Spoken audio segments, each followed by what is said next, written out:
आज हम लोग चर्चा करेंगे पास्ट टेंस या उसको सिंपल पास्ट टेंस कर दीजिए, ठीक है।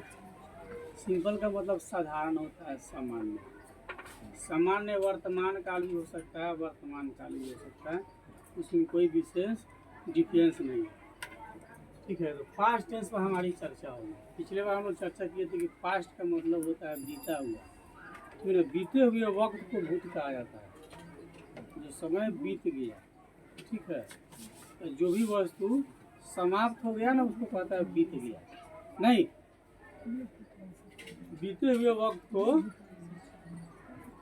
भूतकाल कहा जाता है, ठीक है। तो भूतकाल किसे कहते हैं, नॉर्मल डिफिनेशन देख लीजिए। तो भूतकाल जो है यह बीते हुए समय का बोध कराता है, और कोई काम बीते हुए समय में समाप्त हो गया अथवा हो रहा था तो उसकी क्रिया जो है यानी कि वर्ब पास्ट टेंस में होती है, ठीक ना। पास्ट टेंस किसे कहते हैं, यानी कि पास्ट टेंस की वाक्यों की पहचान हम कैसे कर पाएंगे। तो वाक्य जब हम देखेंगे, स्टडी करेंगे और देखने के बाद हमको लगता है, ठीक ना, उसमें क्या लगना चाहिए हमको, यह बीते हुए समय का बोध कराता है। वाक्य जो है कि बीते हुए समय का बोध कराता हो, और कोई दूसरी बात कि कोई काम बीते हुए समय में समाप्त हो गया अथवा हो रहा था, ठीक है, तो उसकी क्रिया पास्ट टेंस में होगी। जैसे ही प्लेड, उसने खेला या उसने खेला था, उसने खेला या उसने खेला था, दोनों बात एक ही है, दोनों का ट्रांसलेशन सेम होगा, ठीक है। ही वाज प्लेइंग, वह खेल रहा था, वह खेल रहा था, यानी कि इस वाक्य से यह साबित होता है कि काम खत्म हो गया है और कुछ बचा नहीं है।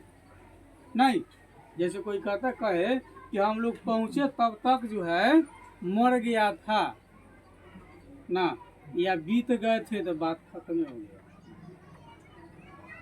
जैसे पुलिस की आने से पहले चोर भाग चुके थे, तो काम तो तमाम हो गया, अब पुलिस आके क्या करेगा, कोनो काम है उसका, आएगा झूठ पूछ के रिपोर्ट बनाएगा या FIR कॉपी करेगा, इससे ज़्यादा तो कुछ करेगा नहीं। अक्सर प्रशासनिक विभाग में देखिएगा, जब क्राइम हो जाता तब लोग पहुँचता है, पहले तो पहुँच ही नहीं सकते। जैसे जिस तरह की अपने एरिया की हाल है, पूरे हिंदुस्तान की नहीं, रूरल क्षेत्र की बात। तो हम लोग देखें कि पास्ट टेंस का वाक्य हम लोग कैसे पहचान करेंगे। तो जब हम लोग स्टडी करेंगे तो उसमें यह साबित हो कि बीते हुए समय में समय का बोध कराता हो, और कोई काम बीते हुए समय में समाप्त हो भी गया हो, ठीक ना। दूसरी बात है यह हो रहा था, तो हम समझ जाएं कि यह वाक्य पास्ट टेंस का है, ठीक है। जैसे नेक्स्ट एग्जांपल आपका, ही डाइड इन 2021, नहीं, यानी कि उसने, यानी वे मर चुके कब, 2021 में, ठीक है। सी मिसेड द ट्रेन लास्ट नाइट, अंतिम रात उसकी ट्रेन छूट गई। तो ट्रेन जब छूटिए गई तो अब क्या करेंगे, स्टेशन पर से वापस चला भाई, ना तो नेक्स्ट ट्रेन की वेट करो। While the dance we sang, जब वे नाच रही थी तो हम लोग गा रहे थे, जब वे नाच रही थी, ठीक ना, तो हम लोग गा रहे थे। ऐसा होता है ना, नाचने वाली नाचते रहता है, नीचे बैठने वाला को आता होता कुछ नहीं है, झूठो के हाँ हाँ हाँ हाँ, इसलिए कहा कि while they danced this. अब हम लोग देखेंगे कि काइंड्स ऑफ पास्ट टेंस यानी कई प्रकार का होता है, या पार्ट्स ऑफ काइंड, ठीक है। तो पास्ट टेंस कितने प्रकार के होते हैं, तो ये भी 4 प्रकार के होते हैं, ठीक ना। प्रेजेंट भी 4 प्रकार के, ये भी 4 प्रकार के, और फ्यूचर भी 4 प्रकार के। तीनों भाई एकदम बराबर बराबर है, कई को कोनो 19-20 नहीं, ठीक है। तो इसका past indefinite tense, past continuous tense, past perfect tense और पास्ट परफेक्ट कंटिन्यूअस टेंस, 4 प्रकार के होते हैं। फर्स्ट हम लोग चर्चा करेंगे पास्ट इंडेफिनिट टेंस किसे कहते हैं। पास्ट इंडेफिनिट टेंस किसे कहते हैं या क्या है, या पास्ट इंडेफिनिट टेंस से क्या समझते हैं। जब कोई कार्य बीते हुए समय में हुआ, बीते हुए समय में हुआ, कब हुआ? बीते हुए समय में, कल हुआ, कल से पूर्व हुआ, सोमवार को हुआ, मंगलवार को हुआ। बैक ईयर मतलब जो भी पिछला समय है जो खत्म हो गया, अब दोबारा आने उने वाला नहीं है, क्योंकि समय जो एक बार चला जाता है तो आता नहीं है दोबारा। तो कहा कि जब कोई कार्य बीते हुए समय में हुआ, अभी नहीं, पहले ये हो गया, अथवा होता था परंतु अब नहीं होता, अब नहीं होता। कोई काम क्या कहता है कि बीते हुए समय में हुआ अथवा होता था परंतु अब नहीं होता है, ठीक है। तो वह क्या होगा? पास्ट इंडेफिनिट टेंस का वाक्य होगा। वह सेंटेंस क्या होगा? पास्ट इंडेफिनिट टेंस का होगा, जब हम स्टडी करेंगे।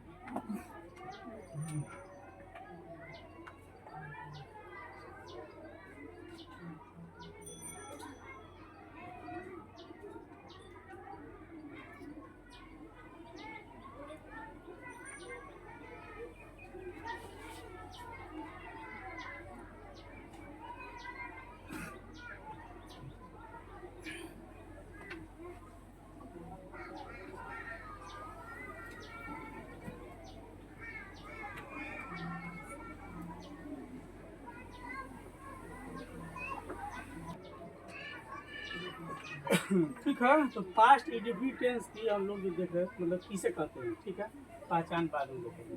तो जब कोई कार्य बीते हुए समय में हुआ, सेंटेंस को पढ़ने से हमको लगता है कि काम पहले समाप्त हो गया है, ठीक ना।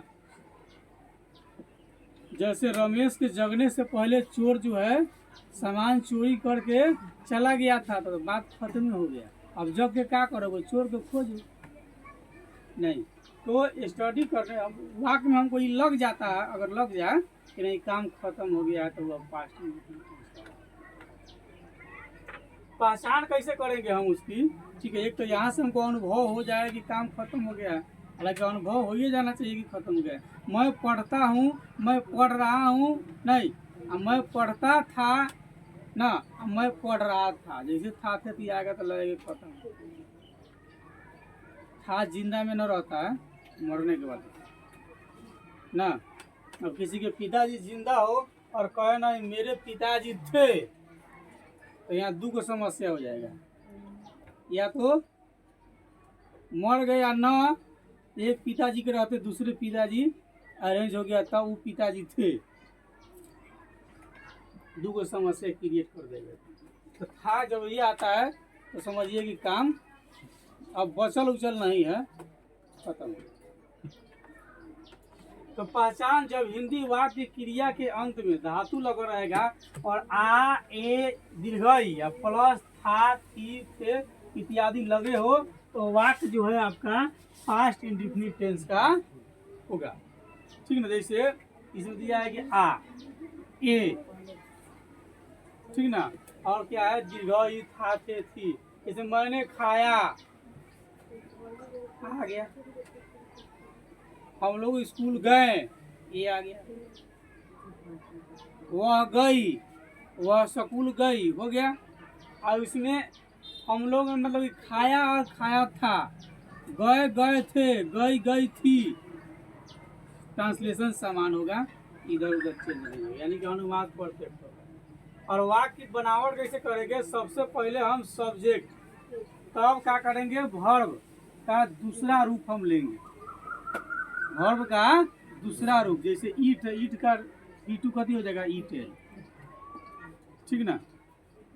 तो इस तरह से बनावट हम करेंगे। इसका स्ट्रक्चर हो गया आपका, क्या है ये? यानी कि बनावट हो गया, जिसको अंग्रेजी में स्ट्रक्चर कहते हैं। इसके आधार पर हम बना सकते हैं सब्जेक्ट प्लस V2। आप V1 V2 V3 V4 V5 को कंप्लीट याद करके रखें। जैसे है मैंने खाया या मैंने खाया था, आई एट, सेम ट्रांसलेशन होगा।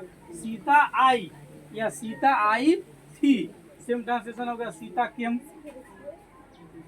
नहीं, कम का V2 केम नहीं, V3 कमिंग। चलिए उसके बाद में अन्य है, उसने मुझे गाली दी थी, ही अब्यूज्ड मी, ठीक है।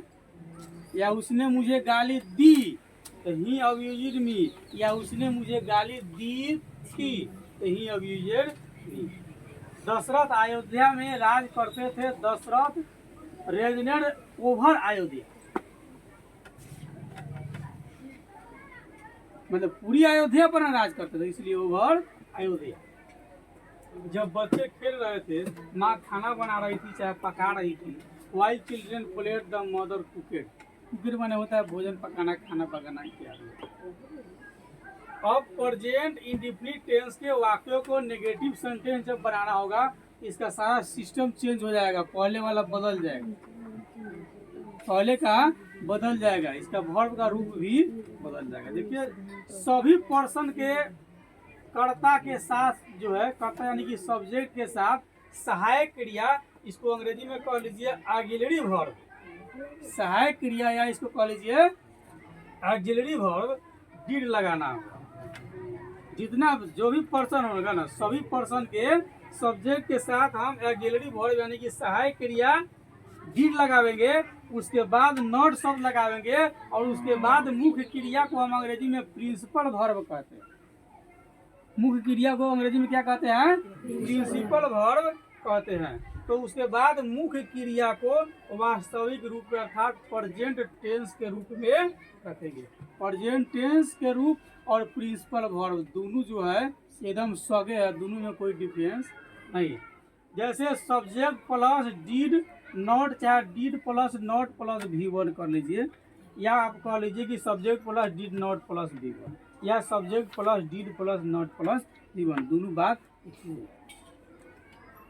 जैसे उसने नहीं खाया, तो उसने खाया अगर तो ही एट, उसने खाया तो क्या हो जाएगा?